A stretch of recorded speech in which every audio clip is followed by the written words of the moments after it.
Forme que le procureur général, près la Cour de cassation, vient de saisir encore l'Assemblée nationale par un réquisitoire aux fins d'obtenir l'autorisation d'instruction contre un autre député national.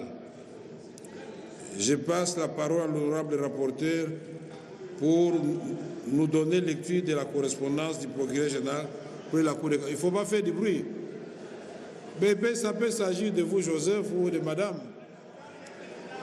Vous ne comprenez rien. Alors, calmez-vous.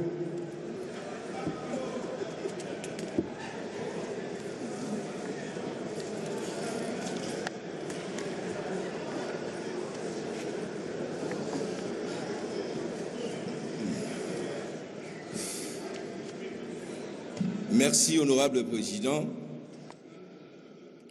Réquisitoire du procureur général près la Cour de cassation aux fins d'obtenir l'autorisation d'instruction contre les sueurs Nicolas Kazadinzouji,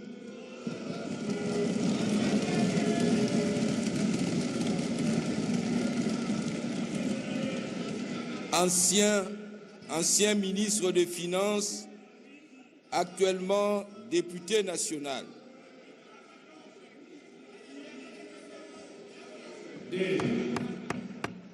Honorable député, on va suspendre la lecture alors. Honorable rapporteur, tant qu'il continue à faire du bruit, vous ne parlez pas.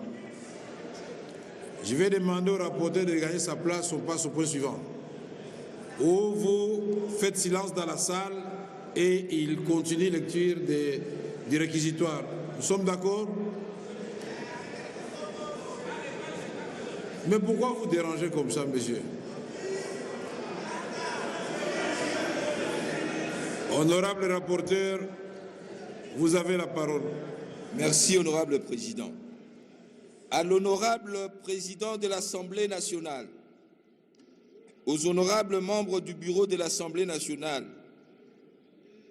à Kinshasa, Lingwala, honorable président, honorable membre du bureau, conformément aux articles 107 alinéa 2 de la Constitution de la République démocratique du Congo, tel que modifié par la loi numéro 11/002 du 20 janvier 2011 et 75 de la loi organique numéro 13/010 du 10 février 2013 relative à la procédure devant la Cour de cassation.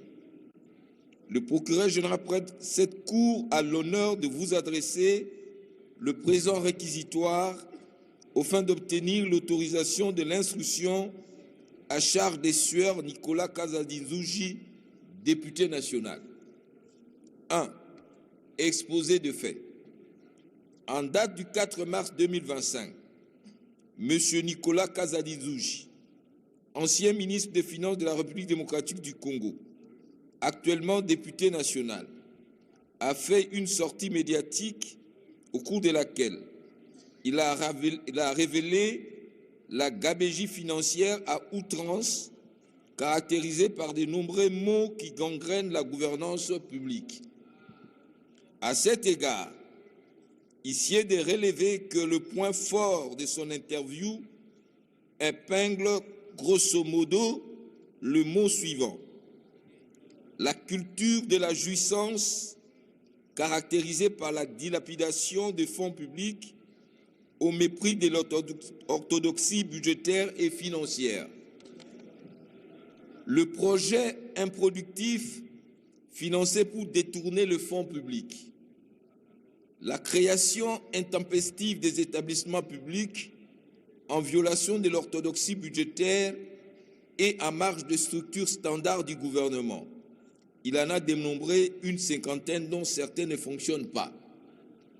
Le mauvais entourage du chef de l'État, dont certains collaborateurs n'hésitent pas à abuser de leurs fonctions pour se donner aux pratiques mafieuses. L'irrégularité du paiement des jetons de présence payés directement à l'Inspection générale des finances en méconnaissance du ministère des Finances dont ce service public relève et partant seul habilité à assurer les paiements de fonds du Trésor public. Et enfin, la divulgation des secrets d'État, affirmant qu'à sa qualité d'homme politique et député national, il a dévoilé quelques cas emblématiques ayant posé problème au Conseil des ministres, tant simplement dans le but d'étayer ses propos. 2. Qualification légale et loi applicable. Tel qu'exposé succinctement dans leur rapport avec le droit, ces faits paraissent constituer les infractions des révélations des secrets d'État et des propagations de faux bruits prévus et punis respectivement par les articles 73 et 199 bis du Code pénal livre 2, tel que modifié et complété à ces jours. Eu égard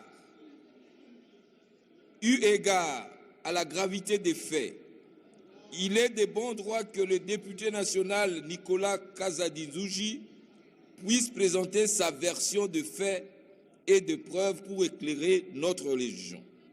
Par ces motifs qui plaisent au bureau de l'Assemblée nationale d'autoriser l'instruction à charge du député préqualifié pour révélation des secrets d'État et propagation de faux bruits et partant lui remettre de présenter ses moyens de défense. Fait à Kinshasa le 29 mai 2025, l'officier du ministère public, Firmin Mvonde Mambou, procureur général. Merci.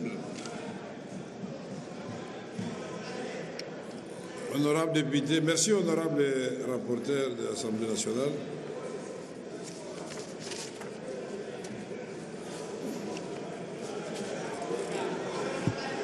D'honorables députés et chers collègues, comme nous avons procédé pour les cas... C'est qui dérange comme ça?